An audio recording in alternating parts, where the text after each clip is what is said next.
Well, good evening. I'm Mike Slane. I'm here to welcome you to the 18th season of the Michael Crowley Lecture Series. Hard to believe.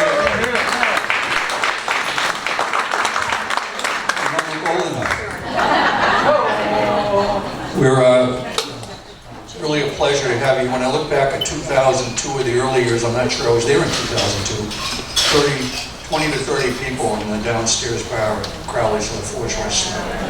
And look at this here now, and it's a credit to Ann May and the board members that advise her in putting together this diverse lecture series.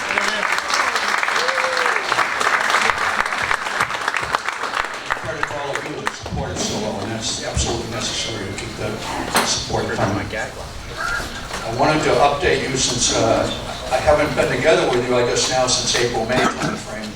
Just a couple of things that we're doing in the museum. The first one is that we completed our oral history recordings, which John McCarthy put together. And next week we're procuring a large flat screen display that will go in the Interpretive Center so that we can now listen to the 10 or 15 oral histories of folks that live on the island or in the Fifth Ward. And many of you that did those recordings are sitting here in the audience. So I think it's going to be a treat. I've listened to them all. Very, very good recordings. So hopefully they'll be on their way within the next week or two to be viewed at the Interpretive Center. This week we will install 2 granite benches at the Blarney Street Cemetery and 1 more chestnut tree, and then we're done with the Blarney Street. We don't want to clutter it up. We just want to make it a nice little sanctuary for us and for the neighborhood up there at Blarney and Mount Vernon Street. 2 weeks ago, we had the Irish Presence Group in from Stonington, Connecticut, and that was Cormac O'Malley, who was our last briefer. You may recall him last April timeframe. He and 10 others visited us and spent the day with us, sharing the story of the Irish and their contributions to building the island and then going on to nation building. And they pointed out all the similarities with Stonington, Connecticut. But it was a great day, and they spent the day with us in the Interpretive Center, Blarney Street Cemetery. Enzo Steve Marino giving a fabulous tour once again of Fort Adams, which they really appreciated. But it's nice to get together with these groups and be able to share the story that we're trying to tell in the museum and the Interpretive Center, and they were very appreciative. And it really does validate the legacy of our story of the Irish contributions to building Newport. On the 24th of October, we'll have 2 classes from Salve Regina University in there as well. 1 group in the morning, 1 in the afternoon, and we'll share the stories with Professor John Rock's Salve Regina classes. So we're getting into different groups, and people are, as a result, are also spreading the word. Upcoming after tonight, and I'll get to Christopher Klein in just a minute. After tonight, on October 21st, we're very privileged to have Father Heyman, retired from Providence College, and he is sitting in the audience here with us somewhere. Father, raise your hand back there.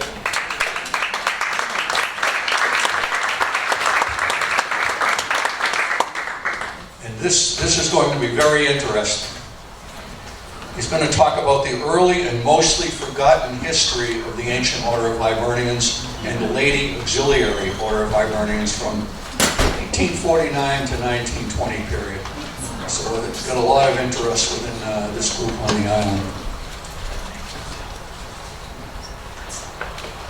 Following that, on the 4th of November, the story of Rabbi Theodore Lewis and the Irish Jewish. He originated at the Adelaide Road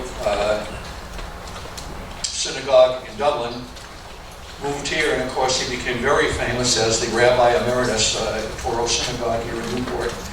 And this is going to be really a treat as well, presented by Dr. John Quinn, Dr. Sean O'Callaghan of Salve Regina University, and Shay Afside. Again, that's going to be on 4 November. Mark your calendars also, 15 November. Okay, Friday, 15 November. We have Ireland's happy man, Cale Dunn, and some of you may remember him from 4 years ago at Tennis Hall of Fame. He's a writer, a pianist, an entertainer extraordinaire who has performed on this David Letterman show, Entertainment Tonight, several presidents in the White House, and he really rocked the walls off at the Tennis Hall of Fame. He's going to be with us on 15 November. Salve Regina University, Antone Hall. Tickets will be a little higher just to cover his cost. $20 a person, not to make any money. That's us. $20, and I would say get on there early, reserve early. I think they're going to sell out fast. Now, the reason we're all here tonight, Christopher Klein, an author, who was with us 2014 as well when he did the Life and Times of John L. Sullivan, the famous boxer from Roxbury, Mass., the Boston Strong Boy, and he has that book with him tonight in the back as well. It's for sale. He's written widely in the New York Times, the Boston Globe, the National Geographic, Harvard Magazine, Smithsonian. He graduated summa cum laude from Drew University in New Jersey, and he's a self-proclaimed history geek, sports and travel nut. And with that, I'll turn it over to Christopher.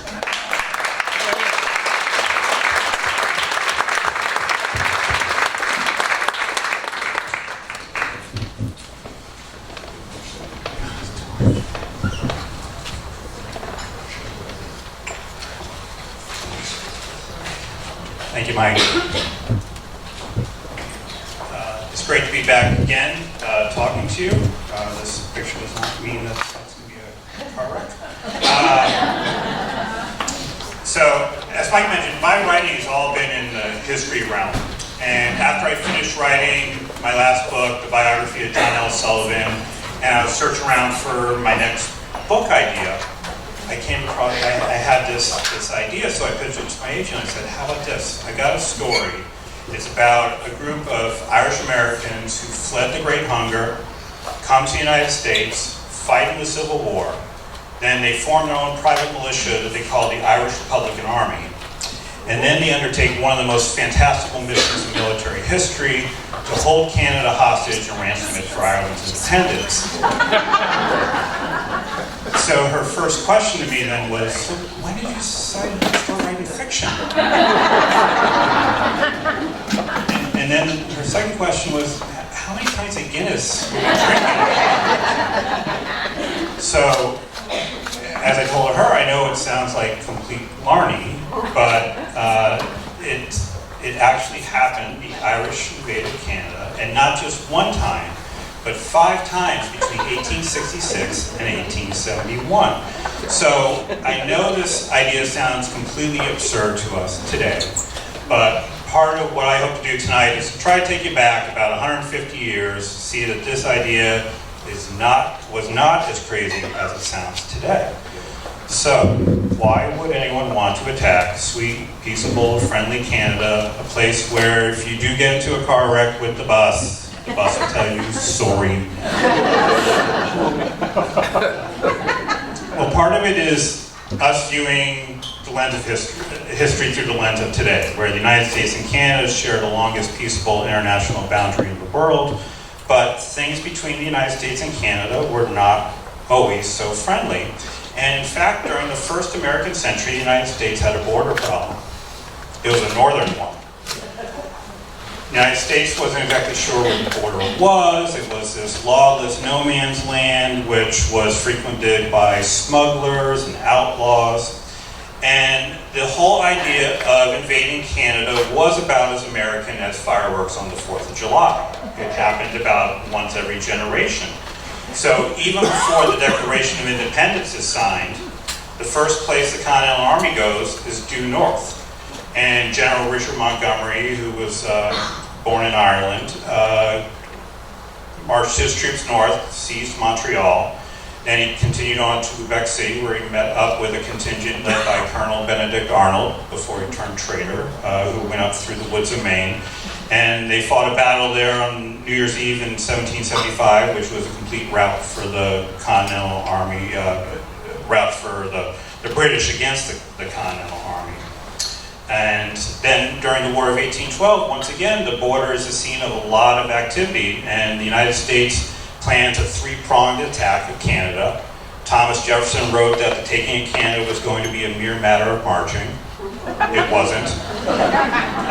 And there were some terrible defeats for the American Army on Canadian soil. And even before the British burned down parts of Washington, D.C., that was in retaliation for the Americans burning down the capital of Ontario, which is present-day Toronto. It was called York back then.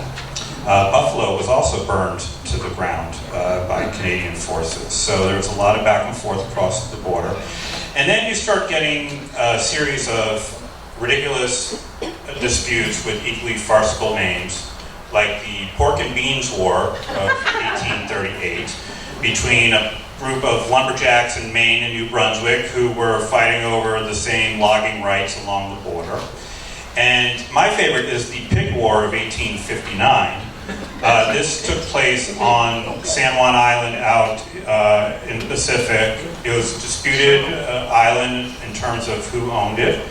And an American saw a pig rustling around in his garden one day and shot it dead. Turned out that the pig belonged to an employee of the Hudson's Bay Company.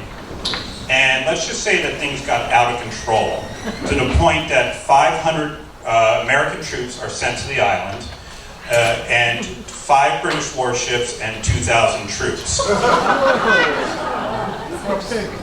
So luckily no shots were fired, and it was said that the worst that the troops had to endure out on the island was the crushing boredom, staring at each other.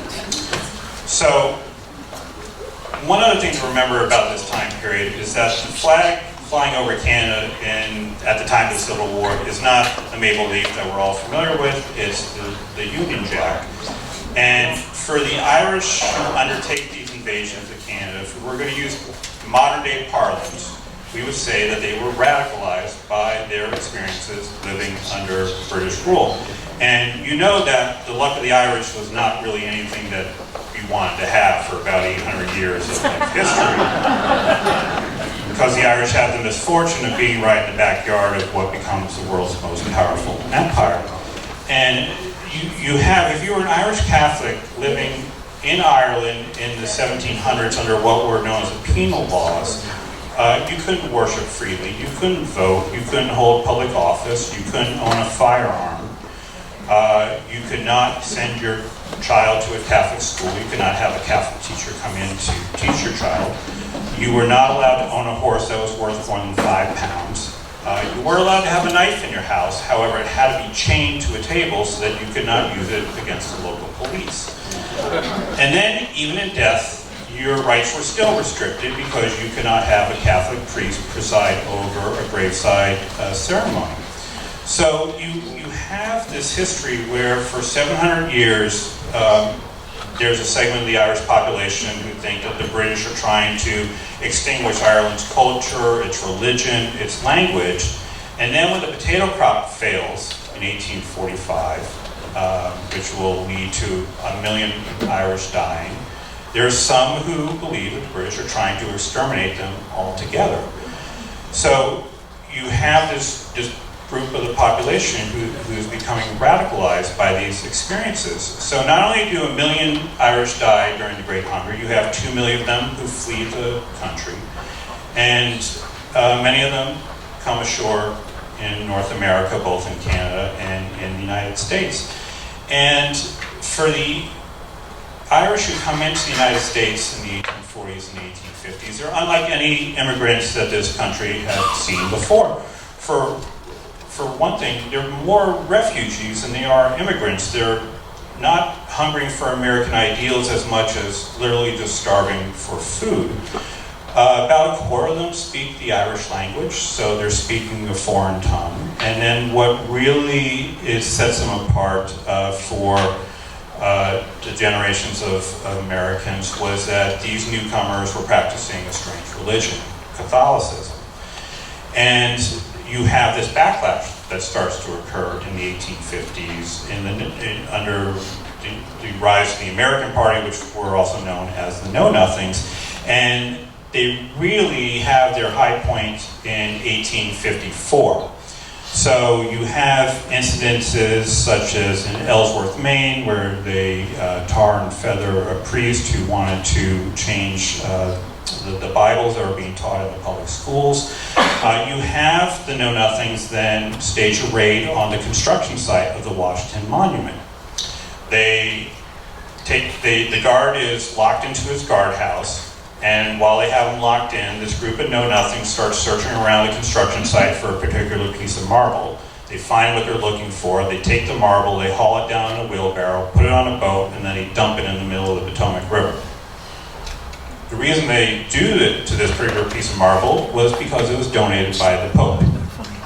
And there was a thought going around that perhaps this might be a signal for the Catholics in the United States to stage an uprising, which would launch the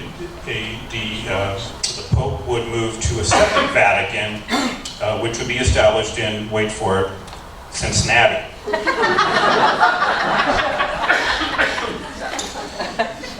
So the real strong point for the Know-Nothings is actually in Massachusetts. They win governorships in the elections in 1854, I think in Rhode Island as well.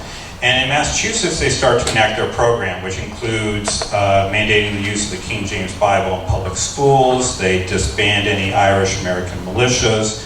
They launch surprise inspections on rectories and convents. And in Massachusetts and New York, they start deporting Irish back to the British Isles. So to say that the Irish didn't assimilate easily into American culture would be an understatement. So you have the Irish, in England they long talked about the Irish problem. And of course the Irish problem for the English were that the Irish weren't English. They tried to make them in their own image. But the way that Irish culture survived for 7 centuries was by sort of coiling inward like a snake, becoming tribal. And when they feel threatened in the United States, they react in much the same way. So you find that many Irish, even after they become American citizens, they might, very often in the newspaper articles I was going through, they would refer themselves still as Irish. Those who were born in America were Americans. They still thought themselves and called themselves Irish, even though they were Irish Americans. And they cling together in church parishes and fraternal organizations like the Ancient Order of Hibernians. And then in 1858, they start to join a new organization called the Fenian Brotherhood. And the Fenian Brotherhood was established by revolutionaries who tried to take part in the Young Ireland Rebellion in 1848 that happened, that failed like so many rebellions in Ireland. And it was started in Ireland. There was a group that was established called the Irish Republican Brotherhood, which was founded by a man named James Stephens. And later that year, there was a sister organization founded in the United States called the Fenian Brotherhood. And the idea is that with this transatlantic network, that with the freedoms that America gives, that the Irish in America are going to raise money, purchase weapons, and then ship them back to Ireland, where James Stephens will be putting together an army to launch another uprising in Ireland. And if you were a member of the Fenian Brotherhood initially, it was a secret oath-based society, which caused it initially to run afoul of the Catholic Church because it was the secret society where you had to take an oath. Even after a few years, when it no longer became a secret society, it still ran afoul of church teachings to the point that by 1870, the Pope actually issues an edict that any members of the organization would be excommunicated from the Catholic Church. Now, the irony of this is that the one thing that the Irish, the Fenians could not do was to keep a secret. So we will see that come up later on when we talk about their invasions. So the plan is underway to have this invasion back in Ireland, and then the Civil War breaks out. And there's a scholar by the name of Damien Shields who's done a lot of research on the participation of the Irish in the Civil War, and the numbers are just astounding. So, according to his research, there are about 200,000 native-born Irish who fight in the Civil War. About 180,000 of them, 175,000 are going to be on the Union side, about 25,000 for the Confederacy. And for some of the Fenians who enlist in the Civil War, they're not doing it, their motivation isn't necessarily that they want to free the slaves, emancipation, that's not their goal. For some of them, most basically, it's just a paycheck. So when they enlist for maybe what they expect are going to be 3 or 6 months. It's going to be a quick war. They're still on the bottom of the economic ladder. They figure they're going to get their paycheck, and then they can go from there. But for members of the Fenian Brotherhood, they see another reason to enlist in the Civil War, in that it can be a training ground for the real fight that they want to have, which is going to be the next revolution against the British to free Ireland. Union camps become recruiting grounds for the Fenian Brotherhood. And by 1863, if you were a member of the Fenian Brotherhood and wanted to attend the first national convention in Chicago, the Union Army actually gave them permission to leave the front lines to go to Chicago to attend this convention. And by the end of the Civil War, the Fenian Brotherhood has tens of thousands of members and is really starting to reach its zenith in the months following the Civil War. And so the Fenians start gaining new members. They start recruiting through the mill cities in New England and the mining towns in Pennsylvania and Appalachia. And the Irishmen start to establish their own state in exile. So they have their own, the Fenian Brotherhood has their own president, their own constitution, and they have their own capital right in the heart of New York City. It's this brownstone that was on the north side of Union Square called the Moffett Mansion. And you can see from the top of it is flying both the American flag and an Irish flag with the harp on it. Again, everything happening out in the open here, but it's still a banned organization in the eyes of the Catholic Church because it's supposedly this secret organization. The other thing that the Irish, the Fenians do, is they start to sell war bonds. So in denominations between $10 and $500, you could buy these bonds to fund the war effort, and these bonds would be payable 6 months after the establishment of the Irish Republic. So what happens decades later, when the Irish Republic is actually founded, all of a sudden these bonds start coming out of the drawers in North America, and they're knocking on the door in Dublin, wanting to get paid off, and the Irish government has no idea what these are, and they do not pay them off, but they're still floating around, and you get a pretty good deal for them on eBay these days. So the plan's in place, fall of 1865. We're going to have this revolution in Ireland, and then the British, who have got spies all deep in the organization, stage a crackdown. So they start arresting all the leaders of the IRB in Dublin. They suspend habeas corpus. James Stephens, who is the head of the IRB, is forced to go into hiding, and this whole idea of having a revolution in Ireland is a dead idea. And this is happening simultaneously to a group inside the Fenian Brotherhood called the Men of Action, who want to take a totally different tack, and that is to attack Canada. They think this whole idea of having a revolution in Ireland is a crazy one because we tried it multiple times, it hasn't worked. How are we going to get all the weapons to Ireland when we don't even have a ship that we own, let alone a navy? And if we go to Canada, we can just get on a train and overnight walk right onto British soil and have our fight there.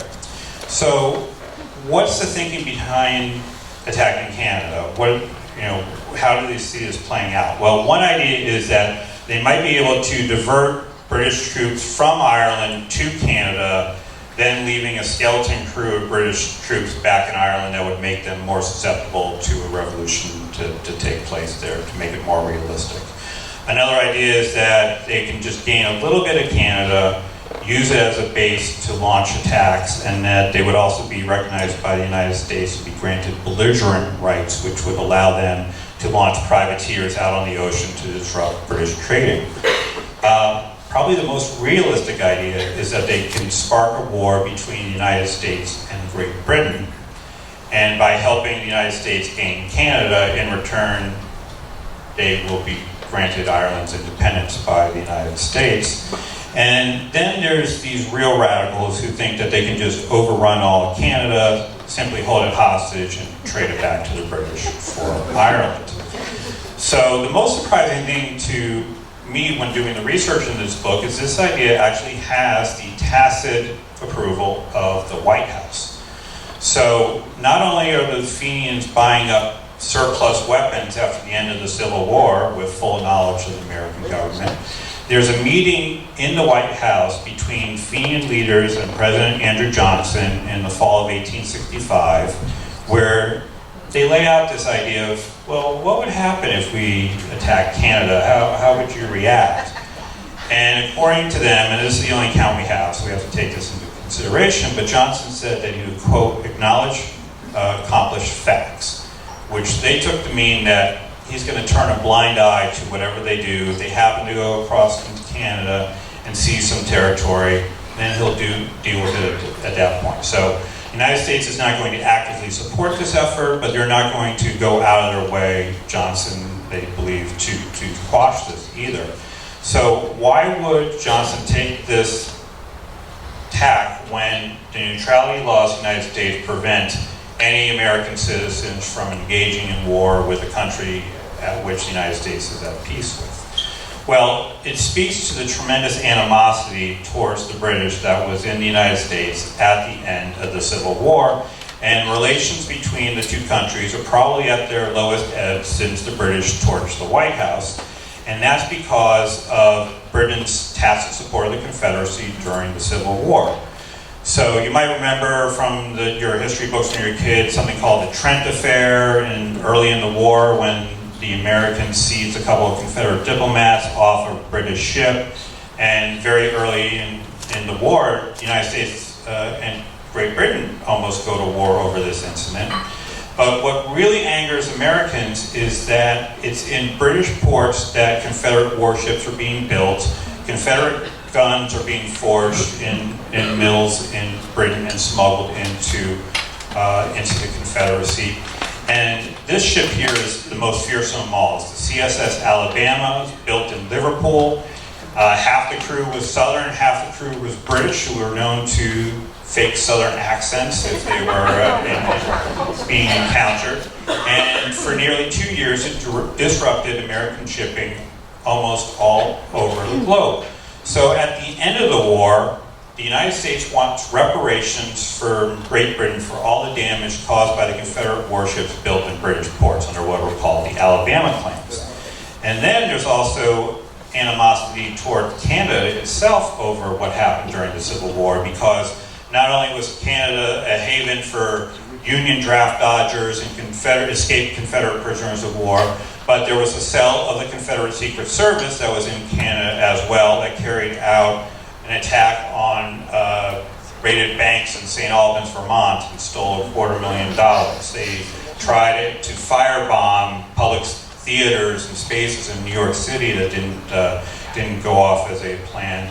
And there's suspicion that the plotting of the assassination of Abraham Lincoln was also done in Canada as well. There were reports that John Wilkes Booth was seen walking the streets of Montreal in the week before the assassination.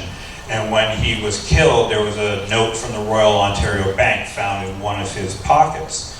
So this is all occurring under the backdrop of the idea of American manifest destiny, too. So this idea that the United States is going to spread from the Atlantic to the Pacific. Well, it's now reclaimed the South. It took land from Mexico during the Mexican-American War. And the next piece of land that most Americans figured that the United States would swallow up was going to be Canada. So there's actually a bill that's introduced in Congress in 1866 that outlines where the 4 states from Canada, the 4 new states are going to be carved out from Canada, are what those are going to be. It portions out 29 new representatives to those 4 Canadian states.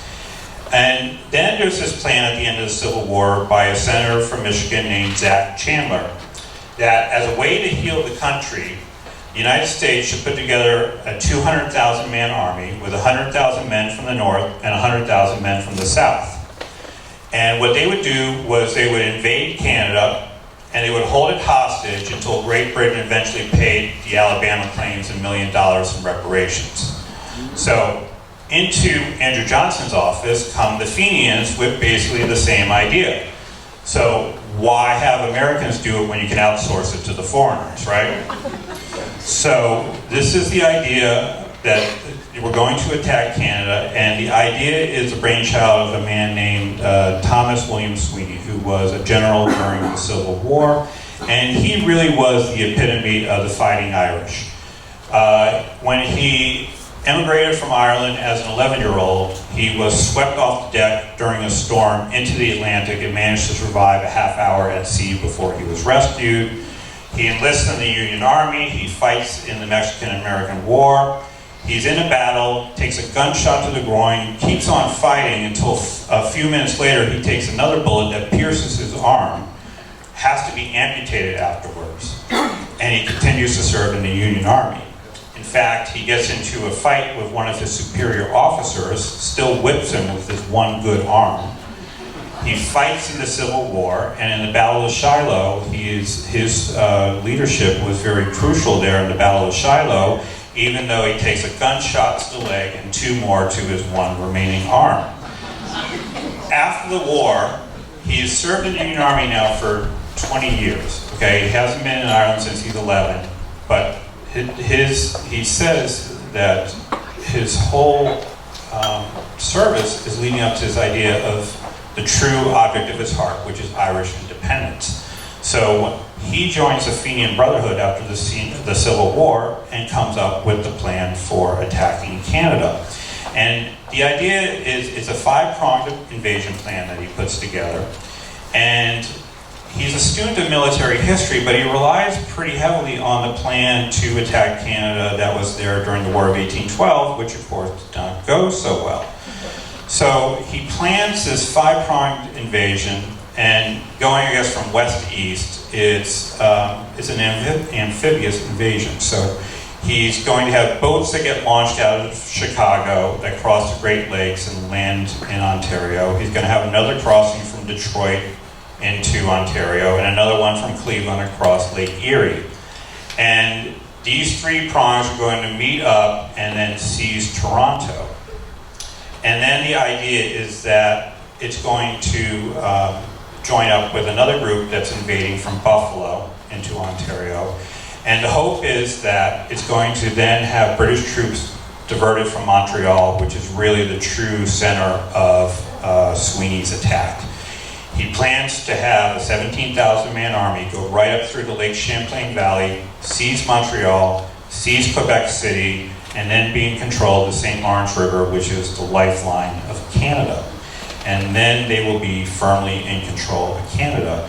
Now, baked into this plan is that he's expecting that once the Irish cross into Canada, he's going to get the support of all the Irish who are living in Canada, which are about 175,000. He expects he's going to have the support of all the French Canadians who he suspects are going to want to kick the British out.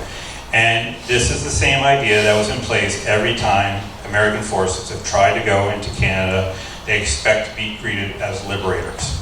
Okay? This is something that will echo through military history for time immemorial in American military history.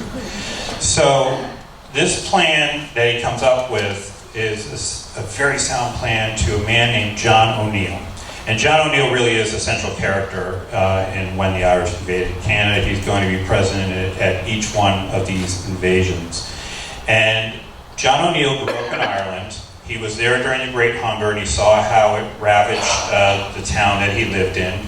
He also learned from his grandfather about great ancestors like Hugh O'Neill and Owen Roe O'Neill, who dared to stand up to fight the British. And what he learned from his grandfather was that they were heroes, not because they were able to kick the British out of Ireland, but by the simple matter that they were willing to fight. So O'Neill comes to the United States, fights in the Civil War, and he doesn't join the Fenian Brotherhood until he hears about this plan to attack Canada. And he thinks this whole idea is a very sound one. So he wrote that Canada is a province of Great Britain, the English flag floats over it, and English soldiers protect it. Wherever the English flag and English soldiers are found, Irishmen have a right to attack. So when he receives a telegram from General Sweeney telling him to get to the war front, he doesn't hesitate to leave his wife, his 2-month-old son, his business worth $50,000 back in Nashville, Tennessee, and he takes his regiment up to the front lines, and he's been ordered to go to Cleveland, Ohio. When he gets to Cleveland, he's finding out what General Sweeney is starting to find out, and that is the plan is starting to fall apart because the Fenians are not that great at being able to keep a secret. It's becoming news in the newspapers that all these Irishmen they're coming into Cleveland, they're coming into Buffalo. So O'Neill is ordered to go to Buffalo, New York, and they're able to get about an 800-man army together. So General Sweeney calls an audible on his plans and decides that he's going to just get the men from Buffalo into Canada, and once again, once they're in Canada, all the Irish in Canada are going to rise up behind them, and then all the Irish in America, the Fenians, are going to follow in right behind them and join in this glorious uprising. So on the night of May 31st, 1866, John O'Neill, this is him here, he leads 800 Irish Americans out of the Irish neighborhood of Buffalo, through the streets of Buffalo with wagons that are hauling their ammunition, guns that they've smuggled into the city for the months beforehand. And as soon as he gets news that there's an Irish army marching through the streets of Buffalo, news gets down to the docks in Buffalo to the captain of the USS Michigan, a man by the name of Andrew Bryson. And the USS Michigan is the only thing that could stand between the Fenian Army and Canada patrolling the Niagara River. What Captain Andrew Bryson doesn't know when he gives the orders for the USS Niagara to put out onto the USS Michigan to put out on the Niagara River is he does not know that the Fenian Brotherhood has a sleeper cell on his ship. There's 17 Fenian Brotherhood members among the crew. And they know that the USS Michigan cannot sail unless it has its pilot, a man by the name of Patrick Murphy. But do not let the name fool you. Patrick Murphy is a very loyal sailor. He was a member of the British Navy before he became a member of the American Navy. And he has been with the Michigan since it was launched about 20 years earlier. So they know that the only way that they can sabotage the USS Michigan is to take Patrick Murphy out on the town in downtown Buffalo. So when Andrew Bryson gives the orders for the USS Michigan to launch into the Niagara River, Patrick Murphy is supposedly seen stumbling down the streets of Buffalo, singing "The Wearing of the Green." So with no one to stop them, the Fenians cross over into Ontario in the early morning hours of June 1st, 1866. And even though that this has been, that the Canadians have spies in the organization, it's been in the newspapers, remarkably, they do not have troops stationed on the other side of the Niagara River because they've been hearing about these rumors of a Canadian invasion for months and months and months, and decided that they had already called out all their troops on St. Patrick's Day, expecting that was when the invasion was going to come. It didn't, so their attitude was they would wait to see if this thing was actually going to happen, and it happened. So for a full 24 hours, John O'Neill and the Fenians do not encounter any resistance until on the early morning hours of June 2nd outside the village of Ridgeway, which is about 20 miles south of Niagara Falls. John O'Neill sees coming at him an army of Canadian volunteers and regulars. It's an army that's twice the size, if not 3 times its size. However, it's a real ragtag defense force made up of farmers who've never shot guns in their lives. There's even a unit that is composed of students from the University of Toronto. They had a knock on their door the night before, said, "Good news, you don't have to study for your finals anymore." Bad news is you need to be at the drill shed at 5 a.m. downtown Toronto, where you're going off to the war front to invite the invaders coming over the southern border. So this encounter happens outside of the village of Ridgeway on the morning of June 2nd, 1866. And this is what the popular depiction of what the battle looked like. Okay, I can tell you that this is not how it looked at all. So, for one thing, the Irish army is not wearing green uniforms.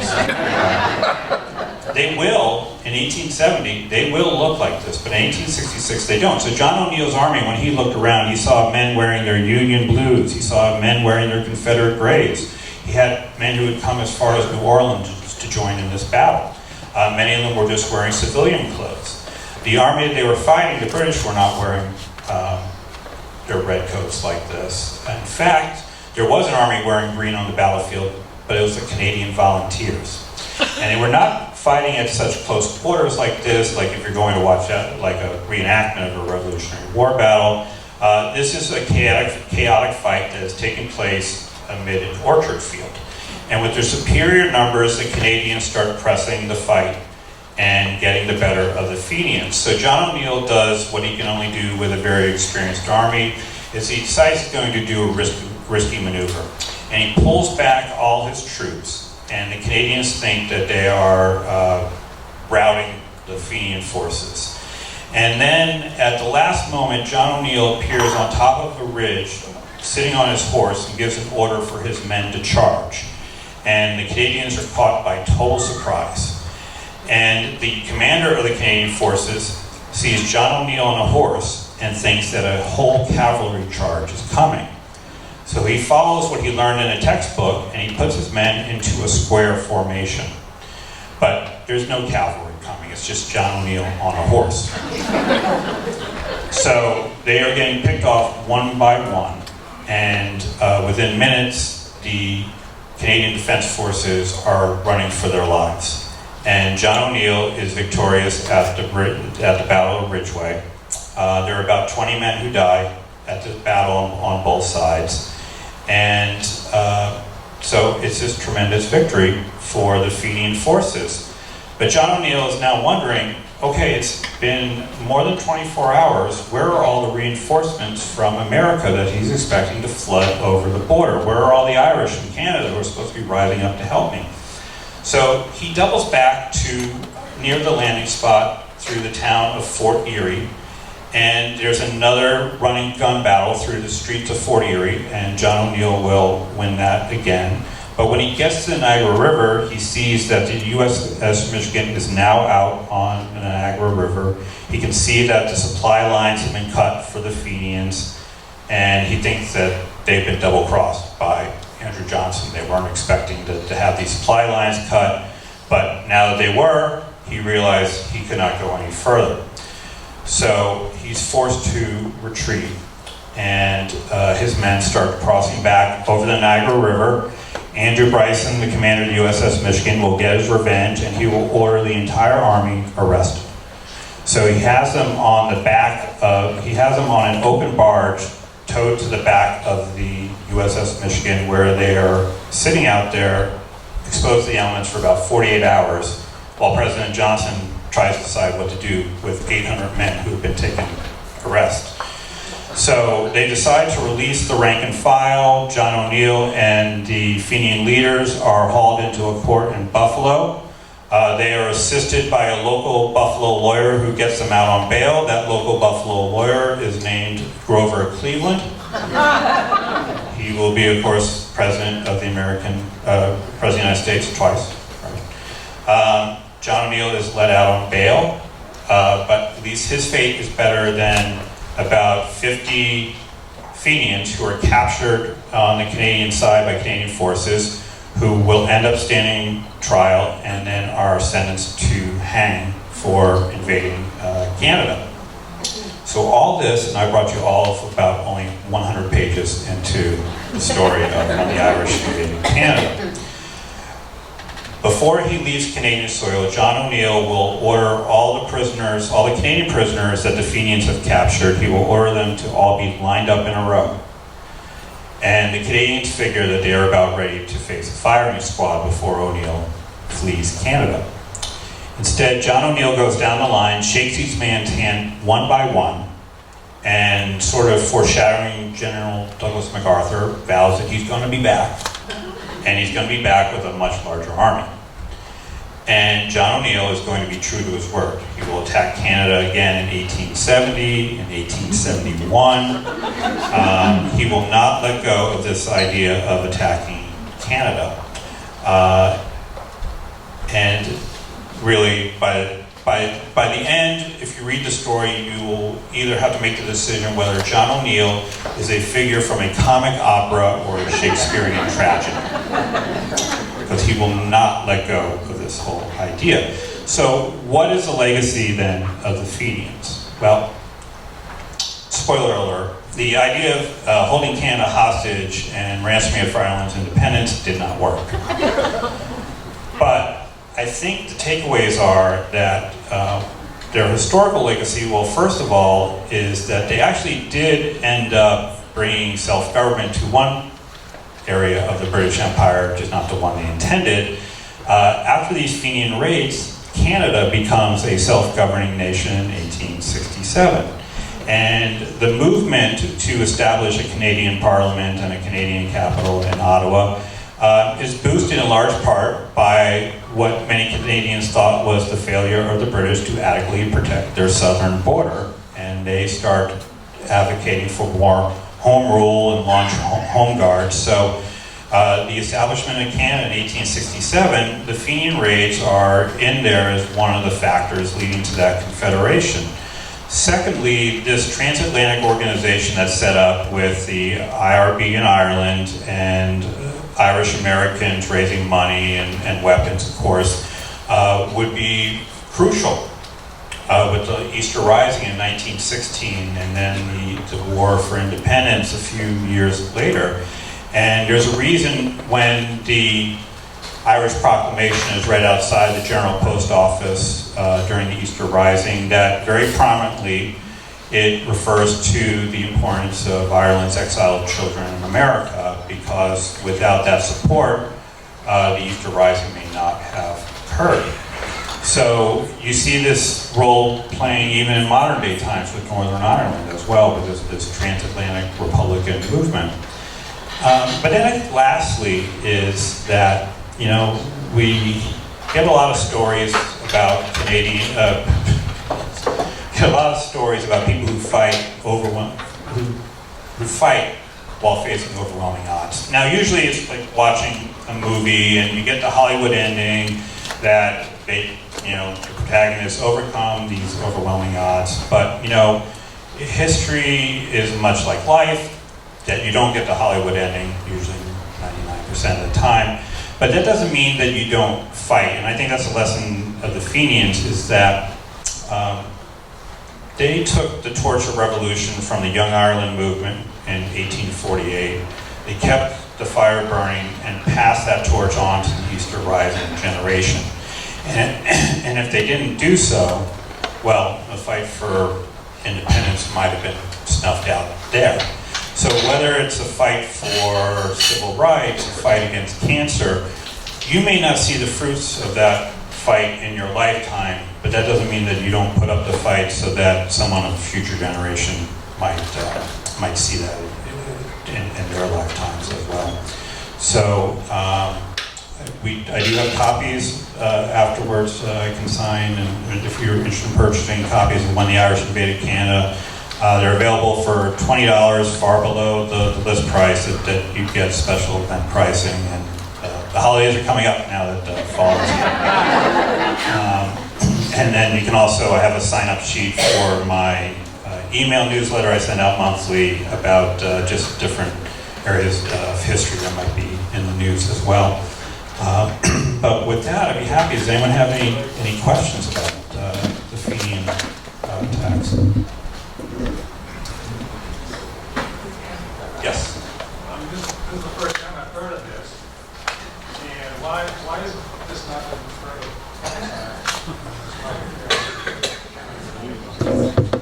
So why haven't most people heard of it? And I must say, I did not hear this story either until when I was researching my last book, and I mentioned that one of John L. Sullivan's ring opponents was a veteran of the attack on Canada, and I did a double take, and I had no idea what they were talking about. So I think there's a couple of reasons. So one is, if you were in Canada, this is a lot more well known because it is one of these events that leads to the Canadian Confederation. Here, I think it gets lost in the whole aftermath of the Civil War. So in your history classes, you go from Civil War right into Reconstruction, and that's the aspect of history that we learn about. And then I think it's also this factor of that the Fenians were not successful in their uprising, and history tends to remember the victors.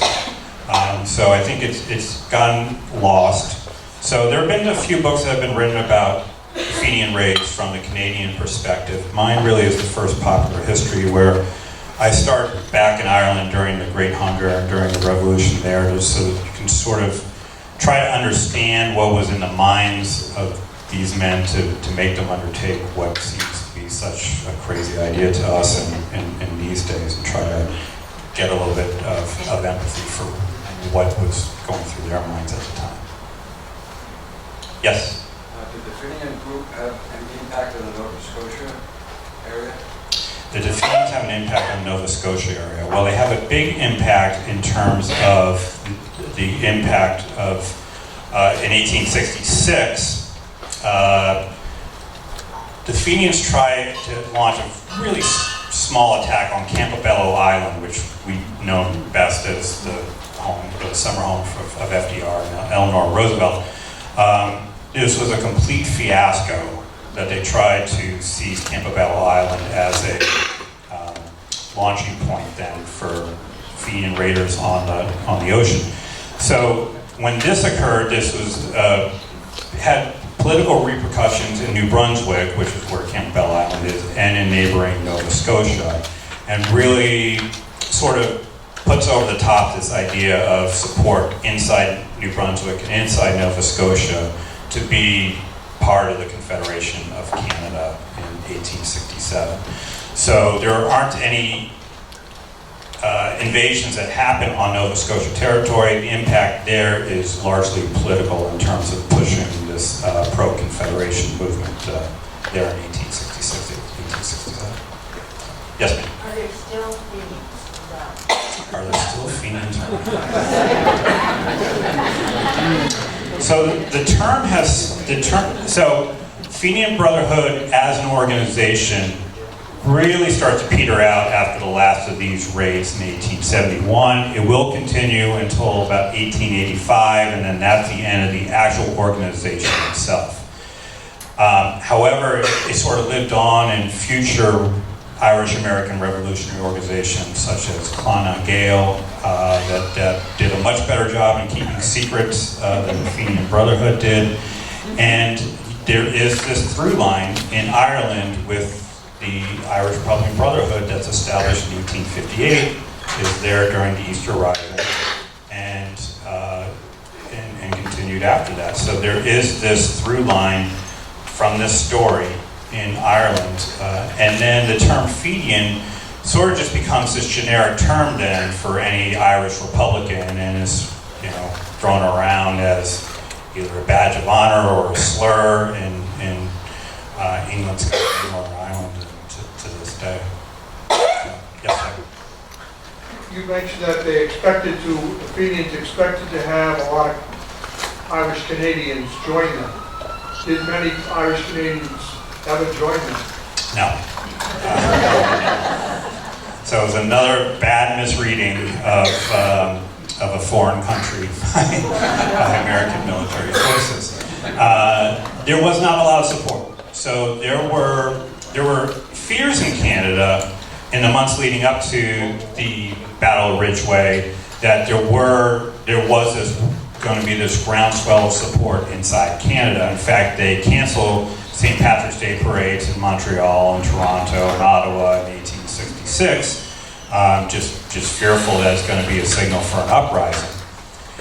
There just wasn't that much enthusiasm for this idea in Canada, because again, the Irish who lived in Canada were very happy being Canadians. They did not want to change their status, and all of a sudden they're the ones who are going to be impacted by an army coming through into their territory.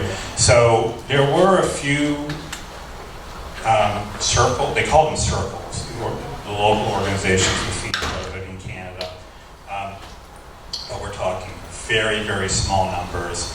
Whatever Fenians there were in Canada were very easily infiltrated by Canadian spies as well, so there wasn't really much support. Yes? Yeah, for some reason, I always heard of Fenians, and I always heard they were named after Father Feeney, who was excommunicated from the church. I haven't heard that. So the origin of the word Fenian is the founder of the Fenian Brotherhood in America was an Irish scholar named John O'Mahony, who was also a participant in the Young Ireland Uprising in 1848. Prior to the establishment of the Fenian Brotherhood, being a Gaelic scholar, he was doing a lot of work with Irish mythology and tales of the Fianna, the mythical Irish warriors. If you've ever heard of Finn McCool, he's probably the most well-known of these. So he basically creates the word Fenian out of basically adapting the Fianna, because he saw the Fenian Brotherhood as being heirs to these ancient Irish warriors. So that's the origin of where they come up with the term. Let's see. Yes? So you commented how the Union Jack was instrumental in exciting Irish resentment to the presence of the English in that northern nation. But in 1867, when Canada gained its independence, at that point, and can we consider that the naval leaf is actually, although red on the Canadian flag, it's actually a shamrock in disguise, because the year it's green, it only turns red. Yeah. Yeah, I mean, it's a very good point that it just shows, but my point, it goes to show you, though, just how, and I'm going to use the word again, radicalized that some of these guys were, that even after the British take a step back in Canada, they're still part of the British Commonwealth. The Queen is still the figure of state there. But it really didn't matter to these guys. So 1870, 1871, we're going to go back again, even though it's part of Canada. Yes, sir. Though they were brought together by a bigger cause, there must have been tensions between the Yanks and the rebels. Did you uncover any accounts, personal accounts? So remarkably, I didn't, and I agree. I expected that I was going to maybe find some of that, but really, they're united by their common Irish heritage. And again, I think even on both sides, they were sort of seeing their service in the Civil War, even though they were on different sides. It's sort of this military training for the revolution against the British. So, no, I did not come across that. Surprising. Yes, sir. There was a long history of argument over where the Canadian-U.S. border was, back when they thought history in school, we used to hear 54, 40, or 5. Yep. Were there other groups battling, combating, arguing, fighting over where their particular chunk of border belonged that might have masked the import of the Fenian rebellions? Not in the 1860s, but those tensions that I did bubble up in terms of like the lumberjacks in Maine and New Brunswick, where no one knew where the border was there. It's all this disputed territory. And then the same thing with San Juan Island. Even after 54-40 fight, they set the border, but San Juan Island is not. There is also this episode, 1837-1838, which is called the Patriot War, where there were French speakers rising up against the British in Quebec, and in Ontario they're rising up against the aristocracy. So there was this internal Canadian conflict that then saw support from Americans in northern New York and Vermont to try to help them as well. So there definitely were all these disputes coming through. So, all right. Yes, Father.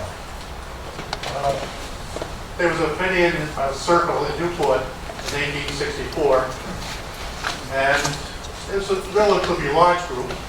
They were read off from the altar by the local pastor. That created a bit of a sensation. The local schoolmaster, Mr. Blarney, took to the newspapers to condemn the Fenians. So between the local paper and the Providence Journal, it went back and forth for a couple of weeks. But they were very strong here, and they didn't stop after 1870. They continued to support the O'Donovan Rosa, and so a lot of money came out of Newport to support the dynamiters.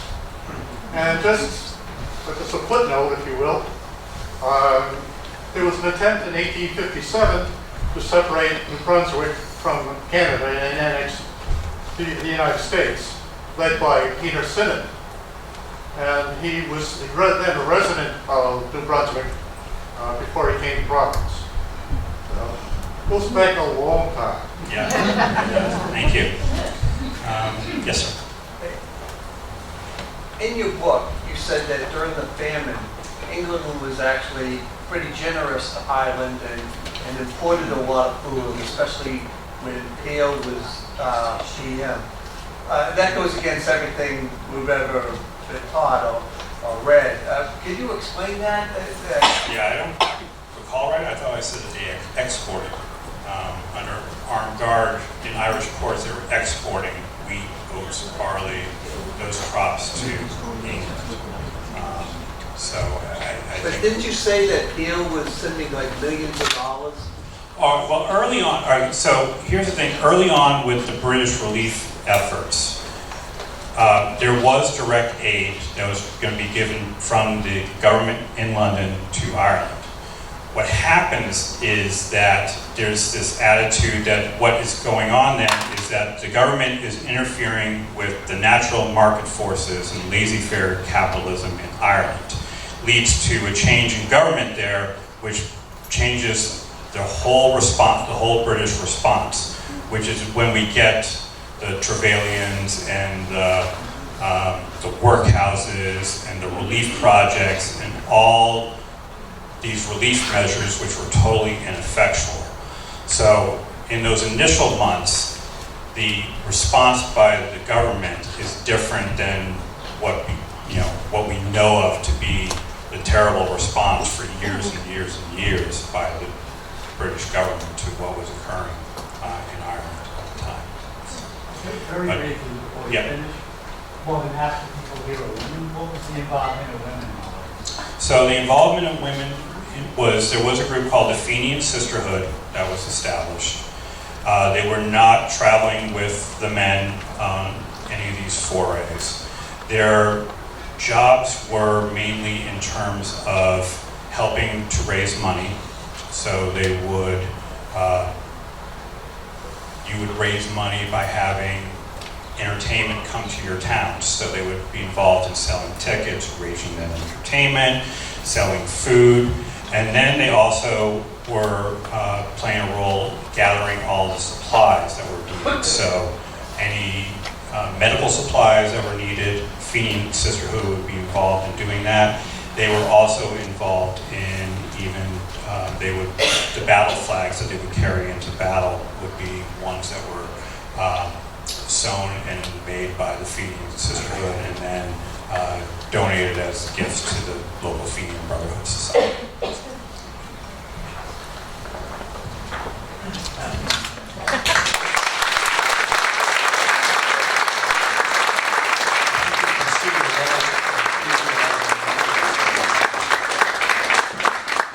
We'll accept other questions at the book table afterwards. And we have for you our museum logo, which is the equivalent of the Canadian Prime Minister's logo.